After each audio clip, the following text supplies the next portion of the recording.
আসসালামু আলাইকুম প্রিয় দর্শক, অন্য মঞ্চের আলাপচারিতায় আপনাদের সকলকে স্বাগত জানাচ্ছি। সুপ্রিয় দর্শক শ্রোতা মণ্ডলী, আপনারা এই মুহূর্তে আমাকে যে যেখান থেকে দেখছেন এবং পরবর্তী যে যেখান থেকে দেখবেন, আপনাদের সকলকে জানাই আমার প্রাণঢালা অভিনন্দন এবং শুভেচ্ছা। অলরেডি ইন্ডিয়া আপনার গত 4 দিন আগে স্বরাষ্ট্র মন্ত্রণালয়ে একটা দোসিয়ার পাঠিয়েছেন, একটা বুকলেট, যেখানে নাকি 700 ছবি আছে বর্ডারের বিভিন্ন অঞ্চলে জঙ্গি তৎপরতার একদম ভিডিও ফুটেজ সহ দিয়েছে। সরকারকে বলেছে এটার ব্যাপারে নেন। এখন নাকি ইন্ডিয়াই কাল পরশু সার্জিক্যাল স্ট্রাইক করবে, যে ভারত সম্ভবত আক্রমণ করবে। কেন আমি বলছি ভারত সম্ভবত আক্রমণ করবে, তার যুক্তিগুলো আপনারা হয়তো একটু চিন্তা করলে বুঝবেন বা অনেকেই বুঝছেন। তার আগে জানাই, আজকে সম্ভবত নোয়াখালীতে কিছুক্ষণ আগে একজন স্বতন্ত্র এমপি পর্দবাদ থেকে গুলি করে উপরের দিকে পাঠিয়ে দিয়েছে বা আহত হয়ে আছে, এখনো মরে নাই, এরকম অবস্থা। তো এদিকে আবার আমাদের স্বরাষ্ট্রমন্ত্রী সাহেব উনি বললেন যে পর্যাপ্ত পরিমাণ বিজিপি বর্ডারে আছে। 8 কিলোমিটারের ভেতরে যেহেতু সেনাবাহিনী ঢোকে না, এটা আন্তর্জাতিক নিয়ম আছে, তারপরও এখন আমরা তড়িৎ গতিতে সেনাবাহিনী সেখানে ঢুকানো হবে। কারণটা কি? হঠাৎ করে সেনাবাহিনী বর্ডারে নিয়ে যাওয়া হচ্ছে কেন? কারণ এটা 2-3টা যুক্তি হইতে পারে। যে যুক্তিটা আপনাদের কাছে পছন্দ হবে আপনার সেই যুক্তিটাই নেবেন, এর বাইরে কোনো যুক্তি নেবেন না। আমার প্রথম যুক্তি যেটা, সেটা হচ্ছে যে হয়তো বাংলাদেশ সরকার বা বাংলাদেশের যে আছে কি বলে গোয়েন্দা সংস্থা আছে, তাদের কাছে খবর আছে যে বাংলাদেশের মধ্যে 48 ঘন্টার ভিতরে সার্জিক্যাল স্ট্রাইক চালাতে পারে ইন্ডিয়া। তার কারণ 1300-র উপরে পাকিস্তান আইএসআই এর জঙ্গি সদস্য বর্তমানে বাংলাদেশ ভারত বর্ডার এরিয়াতে আছে। এছাড়া আছে তুর্কির লোকজন, তাও টেরোরিস্ট গ্রুপ, তুর্কির যে টেরোরিস্ট গ্রুপ আছে, ইসলামিক টেরোরিস্ট গ্রুপ, এরা আছে, পাকিস্তানের আছে। এরা সব বিভিন্নভাবে বাংলাদেশে এসেছে, পর্যাপ্ত পরিমাণ অস্ত্রশস্ত্র আছে। এবং পাকিস্তানের আইএসআই এর প্রায় 600 সদস্যকে বাংলাদেশে রেখে বাংলাদেশেরও প্রায় 20,000 ছেলে পেলেকে অস্ত্র প্রশিক্ষণ, গ্যারেলিয়া ট্রেনিং দিয়েছে গত 7 মাস। এরা সব অলরেডি বর্ডার অঞ্চলে চলে গেছে। এখন এরা কি নির্বাচনের আগে কি এরা কি বর্ডার ক্রস করে কোনো অঘটন ঘটানোর সম্ভাবনা আছে না অন্য কি? দ্বিতীয়ত, বাংলাদেশ সেনাবাহিনী আপনারা জানেন যে ওরা একটা অনুমতি চাইছিল যে যে কোনো কেন্দ্রে ওরা যে কোনো মুহূর্তে ঢুকতে পারে, মানে কোনো প্রিসাইডিং অফিসারের সাথে কথা বলার দরকার নেই, সরাসরি ঢুকবে তারা। এবং এটা যদি ঢুকে তাইলে এই যে তত্ত্বাবধায়ক যেটা আছে আর কি, ইন্টারিম, শুধু ইউনিসের যে ইন্টারিম, এরা হয়তো তাদের যে মেটিকুলাস ডিজাইন করে কাউকে আনবে সেটা হতে পারবে না, এত অন্য কিছু ঘটে যেতে পারে। এই কারণে হয়তো সেনাবাহিনীকে ইলেকশন নিরাপত্তার দায়িত্ব থেকে সরিয়ে, যে বর্ডারে যুদ্ধ চলতেছে, আগে দেশ বাঁচান পরে ইলেকশন বাঁচান বইলা বর্ডারের দিকে পাঠিয়ে দিবে, পাঠিয়ে দিয়া এইখানে ওনাদের মতো করবে। থার্ড যে যুক্তিটা, সেইটা হচ্ছে যে এই মুহূর্তে বর্ডারে গন্ডগোল চলতেছে, চলবে চলবে, এইটা কইরা সেনাবাহিনী ওইদিকে যাক এবং দেশের পাবলিককে বুঝাইতে পারবে যে দেখেন এখন তো দেশ যুদ্ধ অবস্থায়, যখন দেশ, তখন এখানে নির্বাচনের দরকার নেই, যেমনি আছে অমনে থাক, আগে দেশ শান্তি হোক পরে যায় নির্বাচন। কারণ যুদ্ধের ভিতরে তো নির্বাচন হয় না, পৃথিবীর কোনো দেশে যুদ্ধের ভিতরে নির্বাচন হয় না। সেইটা করার জন্য নাকি ওনারাই নিজেরা এই জঙ্গিবাদী কিছু লোকজন যায় ইন্ডিয়ার বর্ডারে আক্রমণ করবে, এরপরে ইন্ডিয়ার সার্জিক্যাল স্ট্রাইক করবে। এই 3টা যুক্তির যে কোনো একটা হতে পারে। এবং কোনটা হবে সেটা হচ্ছে আপনি একটু চিন্তা করেন, কোনটা আপনি একটু মিলাইলে হয়তো বুঝতে পারবেন। এই যে ধরেন গত 3 দিন যাবৎ একটা হইচই চলছে না, যমুনা ঘেরাও, কারা? সাদি হত্যার বিচার আলারা, ওই যে সাওয়া মোয়া ছিরাদু মাহাদি, হের বিচারের এখনই ফাঁসি দিতে হবে। এরপরে আবার ওই যে আপনার বিভিন্ন কর্মজীবী যারা আছে, পে স্কেলের দাবিতে আন্দোলন, পে স্কেলের দাবির আন্দোলনের যেই লোকগুলো ছিল সব কিন্তু জামাতে কিন্তু এটাকে প্রোভাইড করে আনছে। হাদির বিচার চাই, এটাও জামাতে আনছে, সবগুলো জামাতে আনতেছে। তাই না? প্রিপ্ল্যান, যে মানে এইভাবে অস্থিতিশীল করো। আজকে হয়তো কিছুক্ষণ পরেই জানবো হয়তো আপনারা, যে এই লোকটার কথা বললাম নোয়াখালী বা ফেনীতে মারা গেছে, আমার সঠিক খেয়াল নাই, প্রার্থী গুলি করে দিছে, তারেও জামাতে করছে। সারা বাংলাদেশে আপনাদের আগেই বলেছিলাম, আমি বারবার বলেছিলাম যে 8, 9, 10, 11 এই 4 দিন ক্রুশিয়াল মুভমেন্ট, মার্ডার হবে। ভোট কেন্দ্র দখল যদি নির্বাচনে, যদি, আমার বিশ্বাস, আমি 12 তারিখ রাতের 12টা পর্যন্ত বিশ্বাস করি যে ভোট হয় নাই এবং হবে না, ভোট হবে না 12 তারিখ রাতের 12টা পর্যন্ত, আমার বিশ্বাস। আমি জানি আমি কোনো পীর মুর্শিদ না, আমার প্রেডিকশন তো ভুলও হইতে পারে, আমার বিশ্বাস ভেঙেও যেতে পারে, কিন্তু ইলেকশন হবে না। এরা যেটা চাইতেছে সেটা করার জন্য অগণিত খুনোখুনি হবে, মানুষ ভোট কেন্দ্রে যাবে না। আমরা সকলে এখন ভোট কেন্দ্রে না যাওয়ার একটা ক্যাম্পেইন চালু করছি, ভোট কেন্দ্রে যাবে না। সুতরাং এই পরিস্থিতিটা সৃষ্টি করতেছে আগে। আর ঠিক আজকে স্বরাষ্ট্রমন্ত্রী, এটা দেশের স্বরাষ্ট্রমন্ত্রী, কিন্তু টোটাল গোয়েন্দা তথ্য তার কাছে থাকে। এই স্বরাষ্ট্রমন্ত্রী যখন বলছে যে পর্যাপ্ত বিজিবি আছে, আরো সেনা পাঠানো হবে, তার মানে বুঝেন যে যুদ্ধ একটা মনে হয় বাঁচবেই। বাঁচবে কি বাজাবে সেটা হচ্ছে মূল কথা। মানে ইন্ডিয়া আগে আক্রমণ করবে নাকি ইন্ডিয়াকে আক্রমণ করবে বাংলাদেশ? বাংলাদেশ তো করবে না, বাংলাদেশের মধ্যে থাকা পাকিস্তানি জঙ্গি বাহিনী আক্রমণ করবে কিনা, সেটা হইলে সারা বাঙালি জাতির জন্য দুর্ভাগ্য হবে। অলরেডি ইন্ডিয়া আপনার গত 4 দিন আগে স্বরাষ্ট্র মন্ত্রণালয়ে একটা দোসিয়ার পাঠিয়েছে, একটা বুকলেট, যেখানে নাকি 700 ছবি আছে বর্ডারের বিভিন্ন অঞ্চলে জঙ্গি তৎপরতার একদম ভিডিও ফুটেজ সহ দিয়েছে। সরকারকে বলেছে এটার ব্যাপারে নেন। এখন নাকি ইন্ডিয়াই কাল পরশু সার্জিক্যাল স্ট্রাইক করবে, সেটাই এখন দেখার বিষয়। তো চলুন আমরা দেখতে থাকি, তবে সমস্ত খবর যখনকার খবর তখনই আনবো। জয় বাংলা, জয় বঙ্গবন্ধু। গত বছরের 19শে অক্টোবর নিজের ফেসবুক পেজে একটি বিস্ফোরক স্ট্যাটাস দেন বাংলাদেশের অন্তর্বর্তী সরকারের কিংস পার্টি বলে পরিচিত জাতীয় নাগরিক পার্টি এনসিপির আহ্বায়ক নাহিদ ইসলাম। নাহিদের ওই স্ট্যাটাসটি বেশ আলোচনার জন্ম দিয়েছিল। সেই স্ট্যাটাসে পিআর নিয়ে জামাত ইসলামের আন্দোলনকে একটি পরিকল্পিত রাজনৈতিক প্রতারণা বলে মন্তব্য করেছিলেন নাহিদ ইসলাম। ওই স্ট্যাটাসের 2.5 মাসের মধ্যেই নির্বাচনে লড়ার জন্য নাহিদের ভাষায় একসময় যারা ছিলেন প্রতারক তাদের সাথেই জোট করে এনসিপি। 1 বছর আগে যাদের উদ্দেশ্যে বলেছিলেন জনগণ জামাতের উপর আস্থা রাখবে না, বছর ঘুরতে না ঘুরতেই সেই জামাতই এখন নাহিদের বড় ভরসা নির্বাচনে জেতার জন্য। জামাতের হাত ধরে নির্বাচনী বৈতরণী পার হতে চাওয়া নাহিদ ইসলাম এবার সরাসরি সেনাবাহিনী ও সেনাবাহিনীর সুপিরিয়র কমান্ডকে থ্রেট দিল। 8 ফেব্রুয়ারি বাংলাদেশ টেলিভিশনে সম্প্রচার হওয়া নির্বাচনী বক্তব্যে নাহিদ ইসলাম যেন অন্তর্বর্তী সরকারের মুখপাত্র হিসেবে বক্তব্য দিলেন, তুলে ধরলেন কাদের অসহযোগিতার জন্য অন্তর্বর্তী সরকার ব্যর্থ হয়েছে। জনাব নাহিদের দুঃখ, 2024 সালের 5ই আগস্ট জুডিশিয়ারি, সিভিল সার্ভিস ও পুলিশ বিভাগের শীর্ষ নেতৃত্ব ভেঙে পড়লেও ডিফেন্স সার্ভিস মানে প্রতিরক্ষা বাহিনী এখনো অটুট রয়েছে। নাহিদের অভিযোগ, বিভিন্ন বাহিনীর ভেতরে গুম, খুন, নির্যাতন, দুর্নীতি ও লুটপাটের সঙ্গে জড়িত লুকিয়ে থাকা অপরাধীদের জন্য ম্যাজিস্ট্রেসি ক্ষমতা দিয়ে অপারেশন ডেভিল হ্যান্ড শুরু করেও অপরাধীদের শনাক্ত করা, অস্ত্র উদ্ধার, গ্রেপ্তারের মতো কোনো উল্লেখযোগ্য সাফল্য পায়নি অন্তর্বর্তী সরকার। তিনি খুব পরিষ্কারভাবে বলেছেন, নিরাপত্তা বাহিনীর ভেতরে লুকিয়ে থাকা ফ্যাসিবাদের দোসররা তথ্য আলামত নষ্ট করে গুম কমিশনের তদন্ত ও বিচার প্রক্রিয়াকে বাধাগ্রস্ত করার চেষ্টা করছে।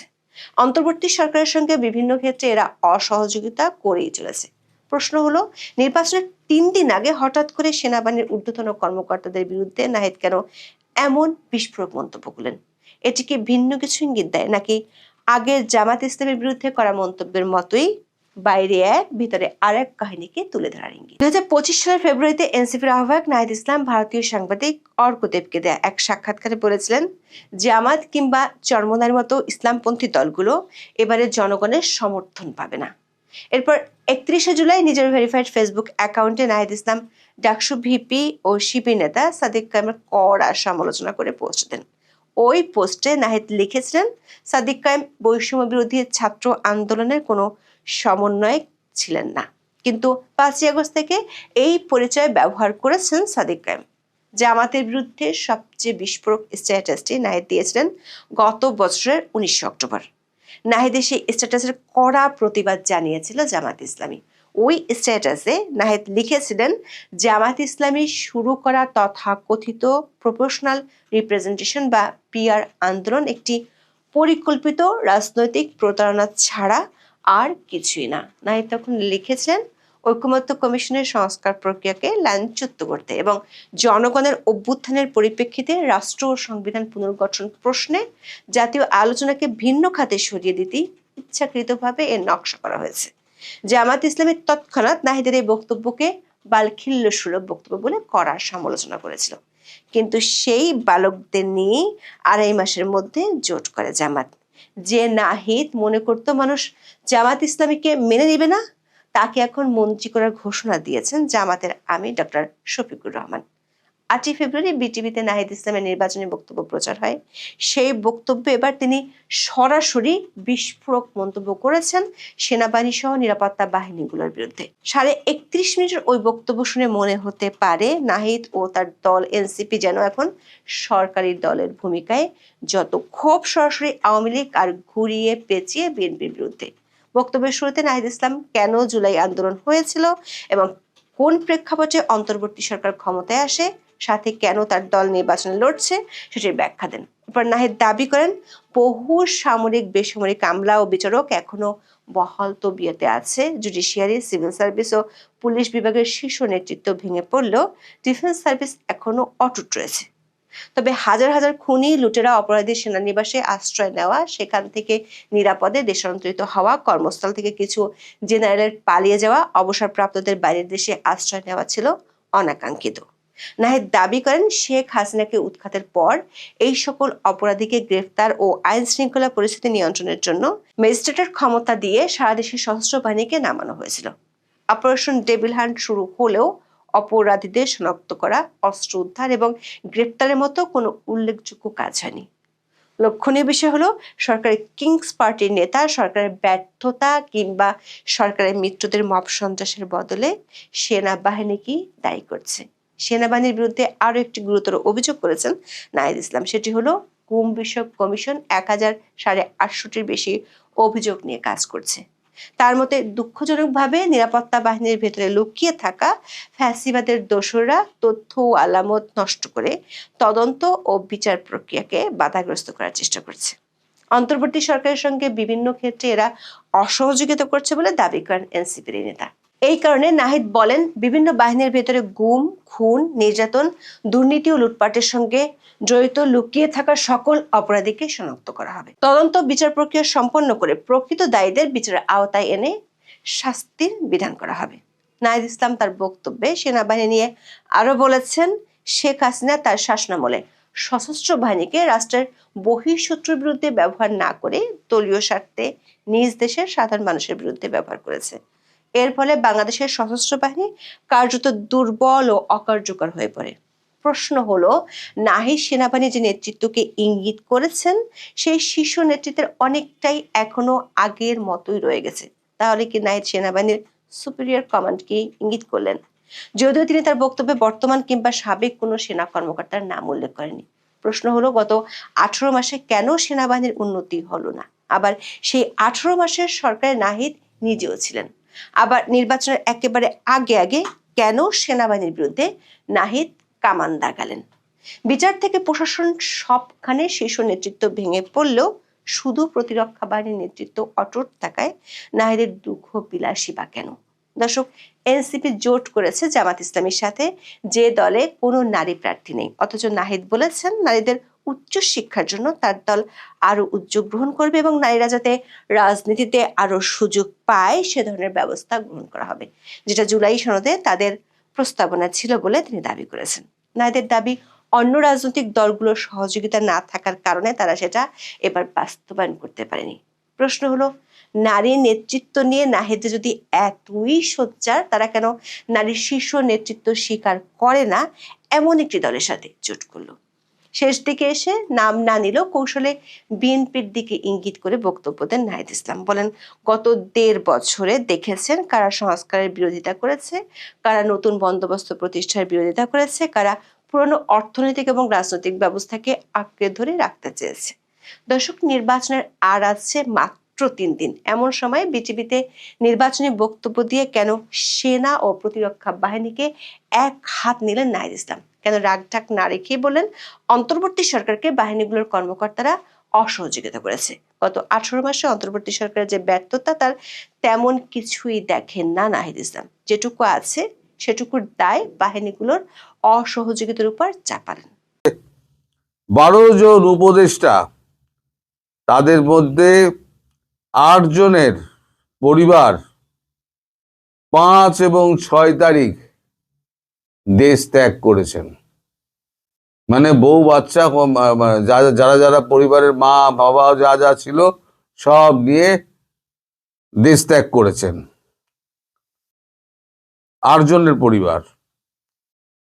পুলিশের আইজিপি তিনি লাল পাসপোর্ট জমা দিয়ে দিয়েছেন এবং তিনি এটা বলে দিয়েছেন যে 13-14 তারিখে উনি বিদেশ যাবেন এবং তার জন্য তিনি রেজিগনেশন দিয়ে দেবেন ওই 13-14 আগেই, অর্থাৎ 12 তারিখকে ঘিরে সব এই সমস্ত কিছু হচ্ছে সব। এবারে আসি আপনার 9 জন উপদেষ্টা, তাগতবার ভারী ভারী উপদেষ্টা, যারা সব মানে শুরুর দিকে আগস্ট মাস থেকে তারা যখন একবার ভাষণ দিতেন, মানে জাতির উদ্দেশ্যে বঙ্গবন্ধু যেরকম ভাষণ দিয়েছিলেন তাকে ছাপিয়ে গিয়েছে সেই ভাষণ, সে তারা যে ভাষণ টাষণ দিতেন।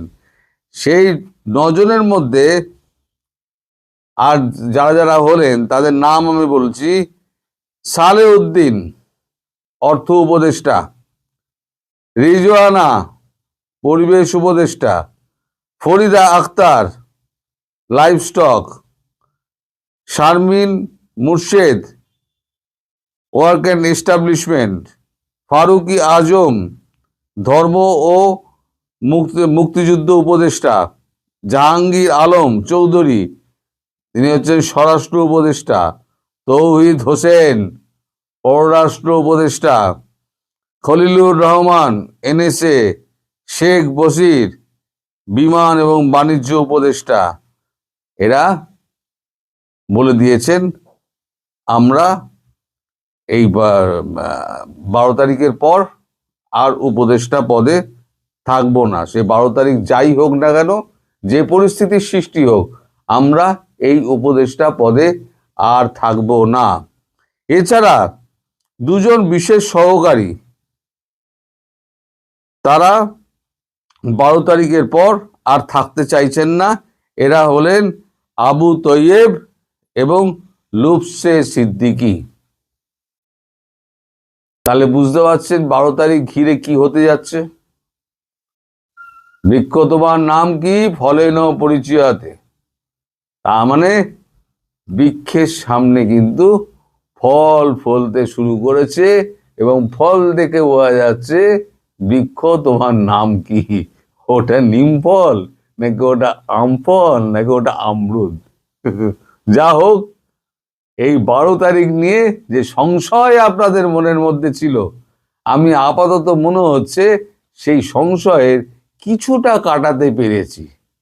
যে 75% ধরে নিন হচ্ছে না, আর 25% হচ্ছে। কারণ জামাত হুঙ্কার দিয়ে দিয়েছে যদি সরকারের অংশ না হতে পারি তাহলে নির্বাচন হবে না। আর তারেক বলেছে এইভাবে যদি নির্বাচন হয় তাহলে এই নির্বাচনে বিএনপি থাকবে না। অর্থাৎ তারেক রহমান বানচাল করুক অথবা আপনার জামাত বানচাল করুক, নির্বাচন বানচাল হচ্ছে। হলো, এটা আবার অ্যাডভান্স বলে দিলাম, নির্বাচন বানচাল হচ্ছে। সুতরাং আমাদের ওই ডক্টর ইউনূসের একটা ওই যে ঐতিহাসিক একটা পৃথিবী তাকিয়ে দেখবে এমন একটা নির্বাচন করার একটা মনোবাসনা ছিল না, সেই মনোবাসনায় জল ঢালা বলল। উনি আর পৃথিবীকে একটা ঐতিহাসিক নির্বাচন দেখাতে পারলেন না। বড় দুঃখ রয়ে গেল আমার। এই দুঃখ যে আমি কোথায় রাখবো দর্শক, এই দুঃখ আমার মানে যে আমার এই জীবনে এই দুঃখ যাবে না। তো যাই হোক, আপনারাও ধীরে ধীরে দেখতে থাকুন আর আপনারা আজকে লিখতে থাকুন সব গুজব। তারপরে 12 তারিখে দেখবেন সব ওই ফলেনও পরিচয়তে ফল বেরোতে শুরু করেছে, গাছ চিনতে পারবেন তখন। তখন দেখবেন আপনি ঢেলা খেলেন না ঢেলাটা আমি খেলাম। আমরা তো শুধু মুক্তিযুদ্ধের পক্ষের, আমরা তারা তো আছি, ওরা একটু জানুক যে আমরা কি করতে পারি। দেখেন, এক শেখ ফরিদকে ঠেকানোর জন্য তাদের ইউটিউব চ্যানেল খাইতে হয়, তাদের ফেসবুক ফেসবুক প্রোফাইল খেয়ে দিতে হয়। তাহলে অন্যান্য আওয়ামী লীগের নেতারা যখন আসবে তখন তারা তাদের কি উপায় হবে আমি এই চিন্তা করি। আর এই বট বাহিনীকে এরকম গোপনেই থাকতে হবে, আর কখনো বাইরে আসতে পারবে না, কখনোই পারবে না। আপনি দেখেন না জামাতের কোনো জনসভা দেখেন না, কারণ জানেন জনসভা হলে জুতা খাবে। হ্যাঁ, ঠিকই বলছেন। আমি বট বাহিনীর জন্য, জামাতিদের জন্য আমি আতঙ্ক, এটা সবাই বাংলাদেশের এখন মোটামুটি জেনে গেছে। স্বাধীনতা বিরোধীদের আতঙ্ক, আমি শেখ ফরিদ, এটা মোটামুটি আপনাদের মতো ইউটিউব চ্যানেলগুলোর মাধ্যমে যথেষ্ট প্রচারিত হয়ে গেছে বিষয়টা। আপনি যেটা বললেন যে আরেকজন আমাকে লিখছে যে আপনি যেটা বলেছেন যে পুলিশ নিয়ে কথা বলার পরও নাকি পুলিশ আক্রমণ শুরু করেছে। যাই হোক, তবুও তাদের অন্তত জমির জেগে উঠুক, তাদের ভিতরের আত্মাটা জেগে উঠুক। কারণ আপনি দেখেন, আপনি বলেন আমি সেনাবাহিনী অনেক সমালোচনা করি, আমি নিজেও করি সমালোচনা, কিন্তু আমি তো কখনোই কথা বলি না সেনাবাহিনী আমার জুতা টানবে, আমি সেনাবাহিনীর ইট খুলে নেব তাদের অফিসের। এটা কি হয়? সেনাবাহিনী তো একটা, যে কোনো দেশের সেনাবাহিনী তার তার দেশের একটা নিরাপত্তার সবচেয়ে বড় যে ভিত্তি সেটা হলো সেনাবাহিনী।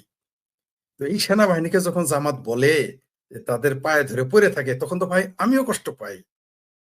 আমি আপনার সমালোচনা, every critics, all critics are not enemy. Critic মানে কি? আপনি আমাকে যদি বলেন যে এই যে আপনার মোষটা এখানে ভালো লাগছে না, একটু কেটে নিয়েন, বা আপনার চুলটা এইভাবে কাটলে আর একটু ভালো লাগবে, বা আপনার ড্রেসটা পাল্টান, এর মানে কি আপনি আমার এই সমালোচনা করলেন? আপনি কি আমার শত্রু? না, আপনি তো আমার ভালো চান।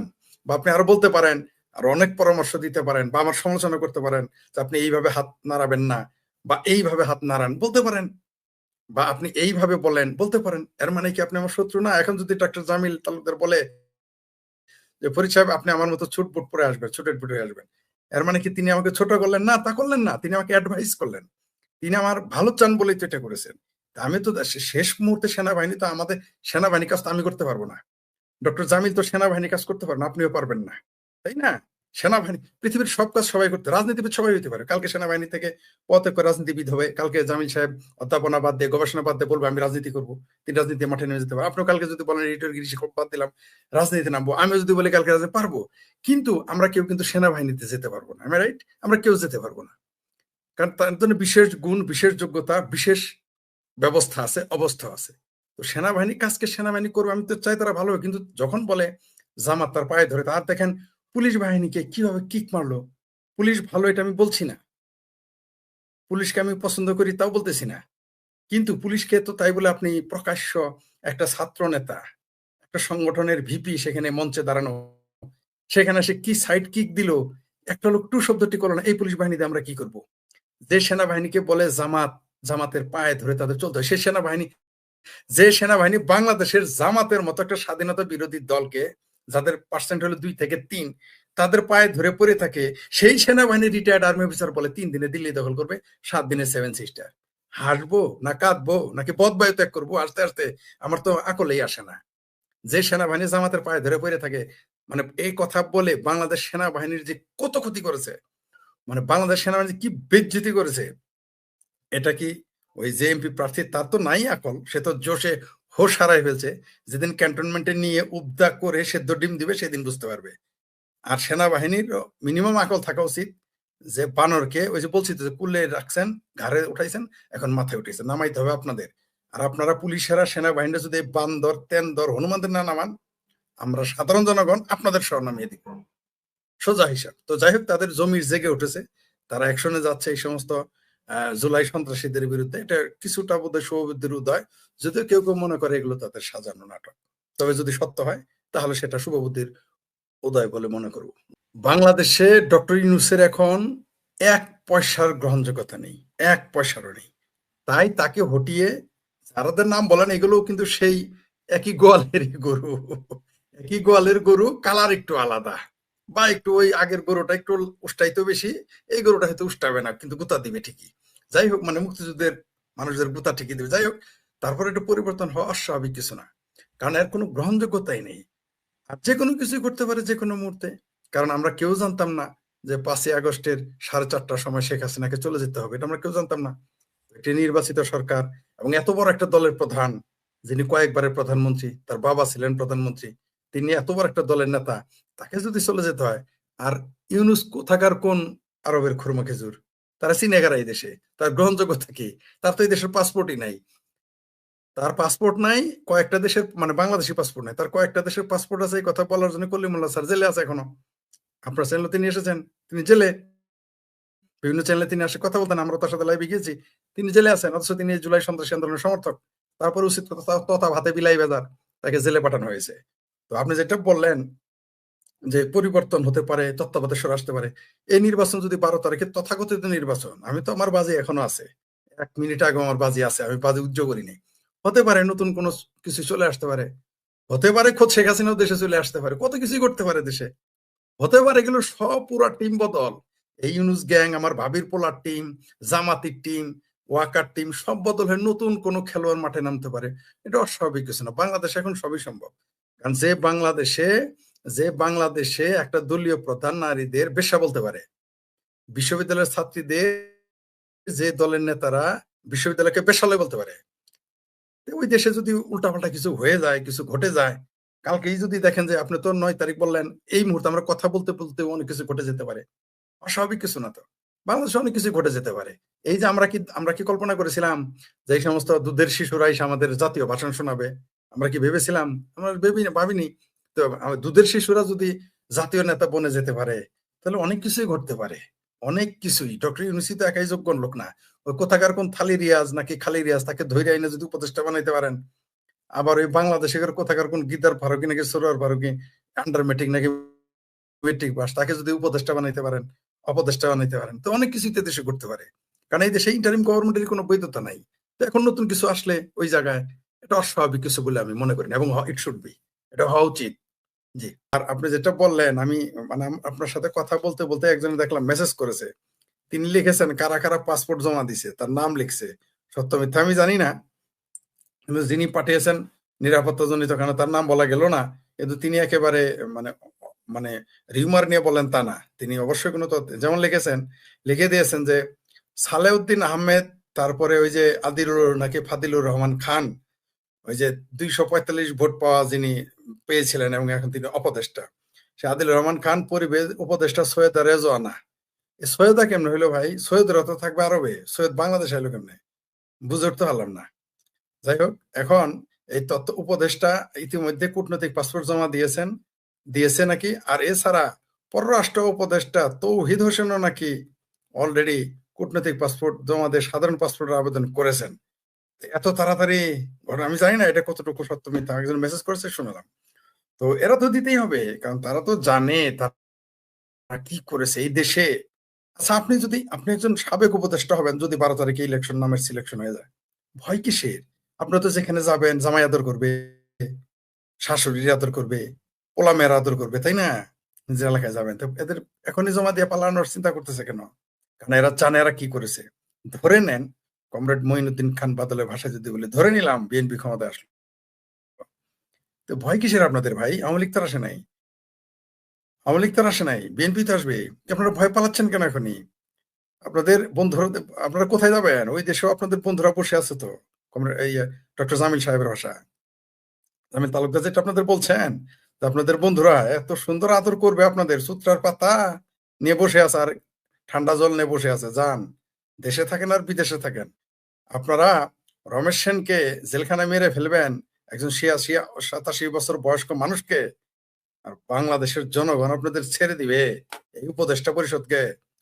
1 নম্বর আসামি হচ্ছে ডক্টর ইউনূস, 2 নম্বর হচ্ছে জামাতের এই সাদা শকুন, 3 নম্বর বিএনপির মির্জা ফখরুল, তারপরে 4 নম্বরের সকল উপদেষ্টা আর আমার ভাবির পোলারা। এইভাবে একদিন আপনাদেরকে জায়গা মতো যেতে হবে, আদালতের মুখোমুখি হতে হবে। আপনারা কেন যে আদালতকে আপনারা অকেজো করে রেখেছেন আমরা তো বুঝি। এই বাংলাদেশে আদালত তো আবার ফাংশন করবে, আর আদালত যদি এইভাবেই রাখেন, ফাংশন করতে না দেন, তাহলে জনতার আদালত আছে আরো ভালো জায়গা, চমৎকার জায়গা। জনতার আদালত থেকে তো আপনি রেহাই পাবেন না, সেই জন্যই তো পালাইতে চাইতেছেন লাল পাসপোর্ট রেখে সবুজ পাসপোর্ট দিয়ে। ওগুলো তো আমরা বুঝি, দেখা যাক কি হয়। বাংলাদেশের জনগণ আপনাদেরকে ওই যেটা আমাদের ডক্টর জামিল তালুকদার বললেন, বিদেশে আপনাদের বন্ধুরা আছে লাল গালিচার সংবর্ধনা দেওয়ার জন্য, এই দেশেও জনগণ বসে আছে আপনাদের পৃষ্ঠ দেশ এবং পশ্চাৎ দেশ লাল করার জন্য। কারণ এই দেশের জনগণের অর্থনীতি যেভাবে আপনি ধ্বংস করেছেন, আপনারা এই দেশের রাজনীতি যেভাবে ধ্বংস করেছেন, এই দেশে গার্মেন্ট শিল্প কারখানা যে বন্ধ করেছেন, যেভাবে সাধারণ মানুষের রিজিকে হাত ফেলেছেন, এরাও আপনাদেরকে লাল করার জন্য বসে আছে। এরা গালিচার সংবর্ধনা দিবে না আপনাকে। ওরা তো ডিম নিয়ে বসে থাকবে। এইখানে যে কিনে বসে থাকবে, এটা ওয়াকার সাহেবকে ব্যারাকে ফিরে যেতে দেন, ডক্টর ইউনূসকে তার ওই কুর্সি থেকে এরকম নামতে দেন, তারপরে দুধ কা দুধ পানি কা পানি হয়ে যাবে। যারা বলতেন যে বাংলাদেশ আওয়ামী লীগ, ছাত্রলীগ, পুলিশ ছাড়া চলতে পারে না, আপনারা কিন্তু এখন আর্মি ছাড়া চলতে পারেন না। এটা আমরা দেখলাম। শুধু আর্মি হলো দুইখান কথা ছিল, এটিএম সঞ্জয়ের মধ্যে দুইখান কথা ছিল। ওই যে বিখ্যাত কে যেন বলতেন কমেডিয়ান, দুইখান কথা আছে আমার। তো এই যদি শুধু আর্মি নিয়েও থাকতেন তবুও আমার দুইখান কথা ছিল। কিন্তু আপনারা আর্মিকে আবার ম্যাজিস্ট্রেসি পাওয়ার দিতে হয়, তাছাড়া আপনারা চলতে পারেন না, আপনাদের মুরদে কোলায় না। এরাই তো আপনারা যারা আর্মির ম্যাজিস্ট্রেসি পাওয়ার নিয়ে রাস্তায় ঘুরতে পারেন না। তাহলে যখন আর্মি ব্যারাকে ফিরে যাবে, এই ম্যাজিস্ট্রেসি পাওয়ার আর থাকবে না, তখন আপনারা কি করবেন সেই চিন্তা করেন। বাংলাদেশের আওয়ামী লীগ নিয়ে আমাকে অনেকে প্রশ্ন করে, ভাই আওয়ামী লীগের ভবিষ্যৎ কি?